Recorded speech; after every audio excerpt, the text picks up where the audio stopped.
안녕하세요. 그때 그 날씨 이세나입니다. 9월을 하루 앞둔 월요일입니다. 자, 9월은 어떤 달일까요? 강남 갔던 제비가 돌아온다. 이런 속담 한 번쯤 들어보셨죠? 이 속담과 관련이 있는 달입니다. 제비는 강남으로 떠나고요. 기러기는 돌아옵니다. 자, 여기에서 강남은 우리가 흔히 아는 한강 이남 지방의 그 강남이 아니고요. 중국 호남의 동쪽인 양자강의 이남 지역을 뜻합니다. 중국에서 이곳을 강남이라고 부른다고 하네요. 9월 날씨는요, 찬 이슬과 서리가 내리기 시작하고 또 산과들에는 국화꽃이 피면서 단풍도 들죠. 자, 어느새 이렇게 또 계절의 색이 바뀌네요. 자, 8월 마지막 날, 오늘 그때 그 날씨는요, 1993년 소식들로 한번 꾸며봤습니다. 자, 그때 날씨는 어땠는지 확인해 보겠습니다.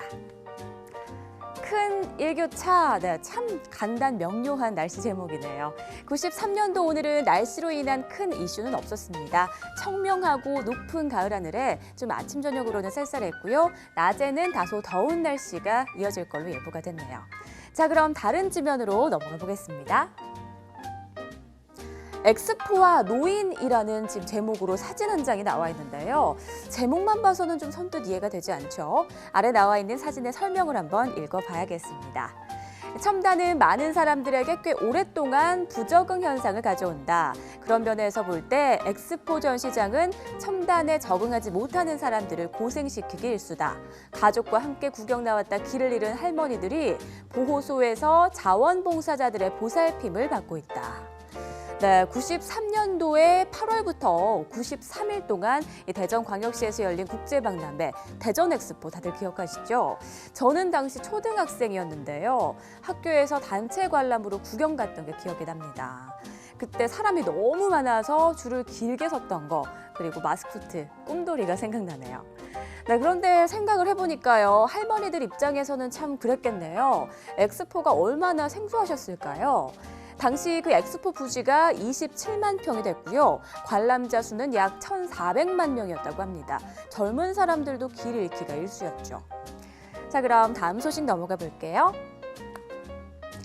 자동차라는 제목으로 지금 전진, 횡렬, 종렬 등 기본 요령 숙달 필수라고 나와 있습니다. 네, 바로 자동차 주차와 관련된 기사입니다. 지금 사진의 설명을 좀 보니까요. 주차선 안에 반듯하게 차를 대는 기술은 운전기술 못지않게 중요하다라고 나와 있네요. 네, 요즘에도 무개념 주차에 관한 논란이 끊이질 않고 있는데 이때도 그랬던 모양입니다. 기술과 도덕에 대한 개념이 모두 바로 서야 하는 게 바로 이 주차인 것 같네요. 자, 다음 소식 보겠습니다. 네, 지하철 공기가 나쁘다 90%.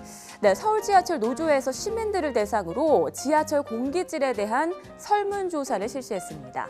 그 대답으로 설문자의 90%가 지하철 공기가 나쁘다라고 대답을 한 건데요.